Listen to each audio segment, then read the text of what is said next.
So good morning guys. और 21 मई के current affairs के रिवीजन वाले वीडियो में सबसे पहले हम पुराने महीने के करंट अफेयर्स का रिवीजन करते हैं। तो पहला प्रश्न आपसे पूछा जा रहा है, कश्मीर के किस प्रोडक्ट को जीआई टैग मिला था अभी? तो आंसर होगा कश्मीरी केसर को। इसके अलावा अभी आप जानते होंगे मणिपुर के काले चावल को भी मिला था, गोरखपुर टेराकोटा को मिला था, एक तमिलनाडु के कदलाई मित्तई जो कि एक तरह की कैंडी है, मूंगफली और गुड़ से बनती है, उसको भी मिला था जीआई टैग। फिर है Shivaji in South Block the unwritten history of proud people नाम की बुक को लिखा है किसने? तो इसको अभी रिलीज किया गया इस बुक को और इसको लिखा है गिरीश कुबेर ने। फिर है विश्व प्रेस स्वतंत्रता दिवस वर्ल्ड प्रेस फ्रीडम डे, ये हमने मनाया 3 मई को और इसकी थीम रही थी जर्नलिज्म विदाउट फियर और फेवर। अच्छा, अभी वर्ल्ड प्रेस फ्रीडम इंडेक्स आया था, उसमें भारत की रैंक क्या रही थी? 142 रही थी भारत की रैंक और उसमें टॉप पे नॉर्वे था। फिर है बौद्धिक संपदा संरक्षण के लिए भारत को प्राथमिकता की सूची में रखा किस देश ने? अमेरिका ने। बौद्धिक संपदा को इंग्लिश में बोलेंगे इंटेलेक्चुअल प्रॉपर्टी। अच्छा, इंटेलेक्चुअल प्रॉपर्टी डे कब मनाया था अपन ने? पिछले महीने ही मनाया था, 26 अप्रैल को, याद रखना। फिर इंटरनेशनल क्रिकेट काउंसिल की T20 रैंकिंग जारी हुई, इसमें कौन सी देश की टीम पहली बार टॉप पे रही? तो T20 रैंकिंग में पहली बार टॉप पे रही है ऑस्ट्रेलिया, और उसके अलावा टेस्ट रैंकिंग में भी ऑस्ट्रेलिया टॉप पे रही थी, और ओडीआई रैंकिंग जो आई थी उसमें इंग्लैंड टॉप पे रहा था। आईसीसी की बात करेंगे, हेडक्वार्टर इसका दुबई यूएई में है और इसके सीईओ है मनु साहनी, पिछले साल ही नए बने थे। फिर एक कावेरी जल प्रबंधन प्राधिकरण का गठन कितने राज्यों या यूनियन टेरिटरी के बीच पानी के बंटवारे के विवाद का समाधान करने के लिए किया गया था? तो आंसर होगा 4। और वो 4 कौन कौन से राज्य या यूनियन टेरिटरी हैं? तो तमिलनाडु, कर्नाटक, केरल और पुडुचेरी। तो अभी इसे जल शक्ति मंत्रालय के अधीन लाया गया है। इसको अंग्रेजी में बोलेंगे जल प्रबंधन प्राधिकरण को, वाटर मैनेजमेंट अथॉरिटी। अच्छा, बात करें अगर कावेरी नदी की, तो इसका उद्गम कहाँ से होता है, कहाँ से निकलती है? कर्नाटक से। कर्नाटक में ब्रह्मगिरी की जो पर्वत है वहां से ये निकलती है। जल शक्ति मंत्री कौन है हमारे? तो गजेंद्र सिंह शेखावत है, जिनका निर्वाचन क्षेत्र है राजस्थान का जोधपुर। फिर है एनटीपीसी के परिचालन निदेशक के पद पर नियुक्त किया गया किसको? तो आंसर होगा रमेश बाबू को। NTPC national thermal power corporation इसका फुल फॉर्म हो गया, और इसके एचआर डायरेक्टर बने थे अभी दिलीप कुमार पटेल। अच्छा, पटेल से एक और नाम आपको याद होगा, सुरेश एन पटेल सतर्कता आयुक्त बने थे, विजिलेंस कमिश्नर, और चीफ विजिलेंस कमिश्नर भी एक नया अपॉइंटमेंट हुआ था, वो बने थे संजय कोठारी। फिर है 2021 के जो कॉमनवेल्थ यूथ गेम्स है उनको कब तक के लिए स्थगित कर दिया गया? तो आंसर होगा 2023 तक के लिए। ये 2021 में होने वाले थे, अगस्त के महीने में। कहाँ पे होते? त्रिनिदाद और टोबैगो नाम का एक द्वीपीय देश है, वहां पे। फिर है परिवहन एवं राजमार्ग मंत्रालय के सचिव के रूप में पदभार संभाला, मतलब कौन बन गए? तो आंसर होगा गिरिधर अरमाने। और अभी एमएसएमई सचिव बने थे कौन? अरविंद शर्मा। फिर इलेक्ट्रोस्टैटिक कीटाणु शोधन यानी कि डिसइंफेक्शन मशीन डेवलप की है किसने? CSIR ने। CSIR तो मतलब आप जानते हो, council of scientific and industrial research, और CSIO मतलब होता है सेंट्रल साइंटिफिक इंस्ट्रूमेंट ऑर्गेनाइजेशन। बढ़ते हैं आगे। फिर है बेन स्टॉक, ये क्रिकेट प्लेयर है, आपसे पूछा जा रहा है किस देश के खिलाड़ी हैं? तो आंसर होगा इंग्लैंड के। और अभी ये न्यूज में थे क्योंकि इस साल जो गैरी सॉबर्ट्स ट्रॉफी है उससे इनको नवाजा गया था। फिर है रोजगार संगी मोबाइल एप्लीकेशन, इसको किस राज्य सरकार ने लॉन्च किया था? तो आंसर होगा छत्तीसगढ़ सरकार ने। फिर है भारतीय मौसम विज्ञान विभाग के महानिदेशक डायरेक्टर जनरल कौन है? मृत्युंजय महापात्रा है। इन्हीं को साइक्लोन मैन ऑफ इंडिया भी कहा जाता है। और इस बार 15 जनवरी को 145वां स्थापना दिवस मनाया था अपन ने भारतीय मौसम विज्ञान विभाग का। फिर है संगीत कलानिधि पुरस्कार 2020 मिला किसको? एस सौम्या को। कर्नाटक की एक शास्त्रीय संगीत गायिका है ये। फिर है 1917 फिल्म के डायरेक्टर का नाम बताओ? इनका नाम है सैम मेंडेस। अब इनका नाम आपको क्यों याद रखना है? क्योंकि इस साल बाफ्ता और गोल्डन ग्लोब में बेस्ट फिल्म का अवार्ड जीता था इसने, 1917। फिर है किस एयरक्राफ्ट ने INS विक्रमादित्य पर सफल लैंडिंग की? तो आंसर होगा तेजस ने। और इस तेजस को बनाया है हिंदुस्तान एरोनॉटिकल लिमिटेड ने, जिसका हेडक्वार्टर है बेंगलुरु में। ये जो INS विक्रमादित्य है भारत का एकमात्र एयरक्राफ्ट कॉरियर है। फिर है सीआरपीएफ के नए प्रमुख कौन बने? तो आंसर होगा AP माहेश्वरी, इसी साल बने थे। सीआरपीएफ मतलब होता है सेंट्रल रिजर्व पुलिस फोर्स। अच्छा, चलो एक प्रश्न मैं आपसे पूछता हूँ, आप मुझे बताओ भी सीआरपीएफ ने अपना शौर्य दिवस कब मनाया था? कल मैंने अप्रैल के सारे इंपॉर्टेंट डेज का वीडियो बना करके अपलोड कर दिया है, साथ में उसकी क्विज बना करके अपनी एप्लीकेशन पे डाल दी है, क्रिक एग्जाम एप्लीकेशन पे। तो अगर आपने वो वीडियो देख लिया होगा तो वहां मैंने आपको बताया था कि शौर्य दिवस इसने कब मनाया था। अगर आपने वो वीडियो देखा होगा तो फटाक से आंसर कर दोगे, और अगर वीडियो नहीं देखा है तो उसको देख लेना। लेना, बहुत बेनिफिट मिलेगा आपको उस वीडियो से और बहुत अच्छा भी लगेगा। फिर है S-400 मिसाइल भारत किस देश से खरीदेगा, तो आंसर होगा रशिया से। और भाई हम रशिया से अब जो भी हथियार खरीदेंगे उसके बदले में जो हमें पेमेंट करना होगा ना, पहले हम वो पेमेंट करते थे सिंडिकेट बैंक के माध्यम से, लेकिन अब हमने अपना बैंक चेंज कर लिया, अब हम पेमेंट करेंगे यूको बैंक के माध्यम से। ये भी अभी न्यूज में था तो इसको भी याद रखना है। और यूको बैंक का हेडक्वार्टर कहां पर है? कोलकाता में। फिर है IBM के CEO का नाम बताओ, ये भी नए बने हैं, अरविंद कृष्णा, भारतीय मूल के हैं। IBM का हेडक्वार्टर न्यूयॉर्क में है। बढ़ते हैं आगे। अच्छा स्टूडेंट्स, आप लोगों को याद दिला दूं, अगर आपको वीडियो अच्छा लग रहा है तो प्लीज वीडियो को लाइक करके शेयर जरूर कर देना अपने दोस्तों में। मैं आपको अभी इसलिए बता रहा हूं क्योंकि लास्ट में जाकर के आप लोग भूल जाते हैं, तो इसको शेयर करना मत भूलना। बढ़ते हैं आगे।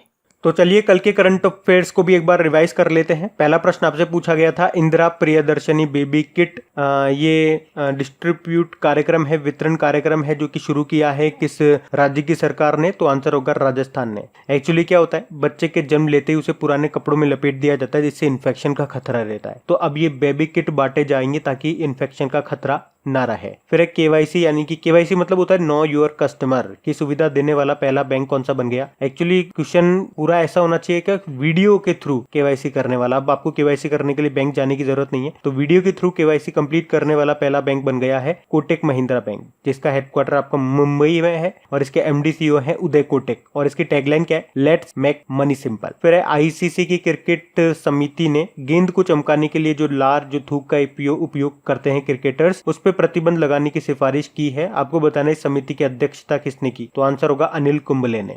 फिर है अभी MHRD मंत्री ने नेशनल टेस्टिंग एजेंसी का एक मोबाइल एप्लीकेशन लॉन्च किया। क्या नाम है उस एप्लीकेशन का? अभ्यास नाम है। तो ये एप्लीकेशन स्टूडेंट्स को कंप्यूटर बेस्ड टेस्ट के बारे में जानकारी देगा। और MHRD मंत्री हमारे रमेश पोखरियाल निशंक, जिनका निर्वाचन क्षेत्र है हरिद्वार। फिर विश्व के सबसे बड़े व सबसे गर्म ढाल ज्वालामुखी जिसे कहते हैं शील्ड वॉल्केनो, उसकी खोज की कहाँ पे? अमेरिका में, और इसका नाम है पुहा होनू। पहले था अमेरिका का मोना लोआ, अमेरिका के हवाई द्वीप में स्थित था ये। फिर है बुडेस लीग, कोविड-19 के बाद शुरू होने वाला पहला टूर्नामेंट है, और आपको बताना ये टूर्नामेंट किस खेल से संबंधित है, तो आंसर होगा फुटबॉल से। जर्मनी में एक प्रोफेशनल फुटबॉल लीग है ये। फिर है छात्रों, शिक्षकों और परिवारों को मनोसामाजिक सहायता देने के लिए एक वित्त मंत्री ने एक पहल शुरू की है, एक इनिशिएटिव शुरू किया है। क्या नाम है उसका? मनोदर्पण। फिर है बंगाल की खाड़ी में अभी जो सुपर साइक्लोन विकसित हुआ है, क्या नाम है उसका? अम्फान, और इसका नाम दिया है थाईलैंड ने। फिर है किस IIT ने त्वचा के तापमान व हृदय गति के माप के लिए एक कलाई आधारित ट्रैकर विकसित किया है, तो आंसर होगा IIT मद्रास ने। फिर स्नेहर, पोरोश और प्रोचेस्टा योजनाएं शुरू की है किस राज्य की सरकार ने? पश्चिम बंगाल ने। प्रवासी श्रमिकों की मदद के लिए है ये योजना। फिर है ओप्पो, जो कि चाइना की स्मार्टफोन कंपनी है, उसने किस दूरसंचार यानी कि कम्युनिकेशन कंपनी के साथ दुनिया में 5G अपनाने की घोषणा की है, तो आंसर होगा वोडाफोन के साथ। फिर इंडिया पोस्ट ने किसको समर्पित विशेष डाक कवर जारी किया है, तो आंसर होगा प्रवासी श्रमिकों को। बढ़ते हैं आगे। तो स्टैटिक क्वेश्चंस की बात करेंगे तो पहला प्रश्न है, सर्बिया की कैपिटल बताओ। सबसे पहले सर्बिया की कैपिटल है बेलग्रेड और करेंसी है सर्बियन दिनार। अच्छा, सर्बिया से एक टेनिस प्लेयर का नाम आपको जरूर याद होगा, बहुत फेमस टेनिस प्लेयर है। इस साल का ऑस्ट्रेलियन ओपन उन्होंने जीता था, पिछले साल का भी जीता था। क्या नाम है उनका? नोवाक जोकोविच। ये नाम याद रखना है अगर नहीं याद है तो। और सर्बिया वैसे अभी न्यूज में भी था, आपको याद होगा 2021 में जो पुरुषों का वर्ल्ड बॉक्सिंग चैंपियनशिप होगा वो सर्बिया की राजधानी बेलग्रेड में होगा। पहले ये भारत में होने वाला था, लेकिन भारत से छिन गया ये टूर्नामेंट, तो ये प्रश्न इंपॉर्टेंट रहेगा। फिर है इंडियन बॉक्सिंग एसोसिएशन के अध्यक्ष कौन है, तो आंसर होगा अजय सिंह है। फिर बताओ इंटरनेशनल बॉक्सिंग एसोसिएशन का हेडक्वार्टर कहां पर है? ये है लाउजिन, स्विट्जरलैंड में, और इसके अध्यक्ष हैं डॉक्टर मोहम्मद मोहसा हुसैन। फिर है the art of her deal, the untold story of Melania Trump. Melania Trump Donald Trump की पत्नी है। इनके ऊपर ये बुक लिखी है, इसके लेखक का नाम बताओ।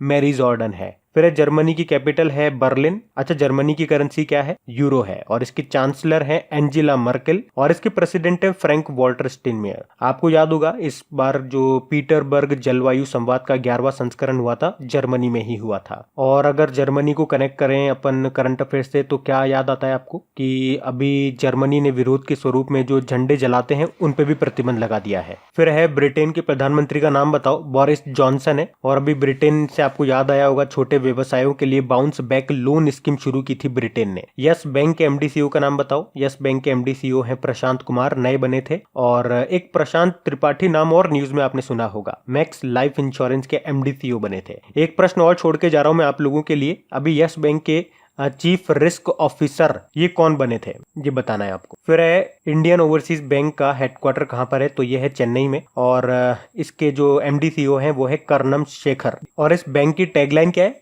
टैगलाइन है good people to grow with. अब टैगलाइन में आपको क्यों बता रहा हूं, क्योंकि इसी से मिलती जुलती एक और बैंक की टैगलाइन है, वो आपको कंफ्यूज कर सकती है एग्जाम में। वो टैगलाइन है good people to bank with. ध्यान से सुनना, इंडियन ओवरसीज बैंक की टैगलाइन है good people to grow with, और जो मैं आपसे बता रहा हूं एक बैंक की टैगलाइन है वो है good people to bank with. अब आपके लिए प्रश्न यहाँ पे बन जाएगा, ये जो good people to bank with है ये किस बैंक की टैगलाइन है। ये आज का तीसरा प्रश्न मैंने आपसे पूछा, इंपॉर्टेंट प्रश्न है, पता होना चाहिए। मैं बता भी चुका हूं करंट अफेयर्स वाले लेक्चर में आपको, तो बताओ देखिए किस किस को पता है। आज असली टेस्ट हो रहा है आप लोगों का। फिर है एक्सिस बैंक का हेडक्वार्टर कहां पर है, ये मुंबई में है। एक्सिस बैंक के एमडी सीईओ अमिताभ चौधरी हैं, और इसकी जो टैगलाइन है वो है बढ़ती का नाम जिंदगी। और अभी एक्सिस बैंक ने आपको पता भी होगा मैक्स लाइफ इंश्योरेंस में 29% की अतिरिक्त हिस्सेदारी भी खरीदी थी। फिर इंटरनेशनल एनर्जी एजेंसी का हेडक्वार्टर कहां पर है, यह है पेरिस में, फ्रांस पेरिस में। और अभी लॉकडाउन के कारण भारत में ऊर्जा की मांग में 30% की गिरावट आई है, ऐसा इसकी रिपोर्ट में बताया गया था। बढ़ते आगे, तो इंपॉर्टेंट डेज की बात करेंगे तो पहला प्रश्न है अंतरराष्ट्रीय चैरिटी दिवस हमने कब मनाया, तो आंसर होगा 5 सितंबर को। और फिर है नेशनल हिंदी डे, ये हमने मनाया 14 सितंबर को, 14 सितंबर को मनाते हैं। और एक वर्ल्ड हिंदी डे होता है जो हम 10 जनवरी को मनाते हैं। फिर अंतरराष्ट्रीय लोकतंत्र दिवस, ये मनाया जाता है 15 सितंबर को। वैसे 15 सितंबर को आपका इंजीनियर्स डे भी मनाया जाता है। अच्छा, अंतरराष्ट्रीय लोकतंत्र दिवस की थीम क्या रही थी, तो आंसर होगा पार्टिसिपेशन यानी कि भागीदारी। वर्ल्ड ओजोन डे की बात करेंगे, वर्ल्ड ओजोन डे हमने मनाया 16 सितंबर को, जिसकी थीम रही थी 32 ईयर्स एंड हीलिंग। फिर इंटरनेशनल यूथ डे, ये हमने मनाया 12 अगस्त को। याद रखना 12 अगस्त को ही विश्व हाथी दिवस भी मनाया जाता है। और हाथी किन किन राज्यों का स्टेट एनिमल है, केरल का है, कर्नाटक का है और झारखंड का है। अच्छा, ये तो इंटरनेशनल यूथ डे हो गया जो हम 12 अगस्त को मना रहे हैं। एक नेशनल यूथ डे भी होता है जो हम कब मनाते हैं, स्वामी विवेकानंद जी के जन्मदिन को, यानी कि 12 जनवरी को। फिर अंतरराष्ट्रीय सहकारिता दिवस यानी कि इंटरनेशनल डे ऑफ कोऑपरेटिव्स, ये हमने मनाया 6 जुलाई को, और इसकी थीम रही थी कॉप्स फॉर डिसेंट वर्क। फिर है वर्ल्ड हेपेटाइटिस डे, ये 28 जुलाई को मनाया, जिसकी थीम थी इन्वेस्ट इन एलिमिनेटिंग हेपेटाइटिस। फिर है अंतरराष्ट्रीय बालिका दिवस, ये मनाया गया 11 अक्टूबर को, और इसकी थीम थी गर्ल फोर्स अनस्क्रिप्टेड एंड अनस्टॉप्ड। और आप जानते ही हो नेशनल गर्ल चाइल्ड डे हमने मनाया कब, 24 जनवरी को। फिर है विश्व प्रवासी पक्षी दिवस, वर्ल्ड माइग्रेटरी बर्ड डे, ये साल में 2 बार मनाया जाता है, मई और अक्टूबर में। और इस बार ये हम मना रहे हैं 9 मई को और 10 अक्टूबर को। एक्चुअली ये मई और अक्टूबर के सेकंड सैटरडे को मनाया जाता है, जो कि इस साल पड़ रहा है कब, 9 मई को और 10 अक्टूबर को। और इस बार की थीम क्या है इसकी, बर्ड्स कनेक्ट्स अवर वर्ल्ड। तो गाइज ये था आज का हमारा करंट अफेयर्स का रिवीजन वाला वीडियो। अगर वीडियोस आप लोगों को अच्छा लगा है, हेल्पफुल लगा है, तो प्लीज वीडियो को लाइक जरूर कर देना, और अपने दोस्तों के साथ, कम से कम अपने एक दोस्त के साथ, या अगर कोई आपका स्टडी ग्रुप है तो वहां पे इस वीडियो के लिंक को शेयर जरूर कर दिया करें। अब कुछ क्वेश्चंस आप लोगों से पूछे जाएंगे, क्वेश्चंस आप लोग लगाइएगा और देखिएगा कितने क्वेश्चंस आप लोगों से बन पा रहे हैं। बाकी हम इनको कल सॉल्व करेंगे। ये रहे क्वेश्चन आपके सामने।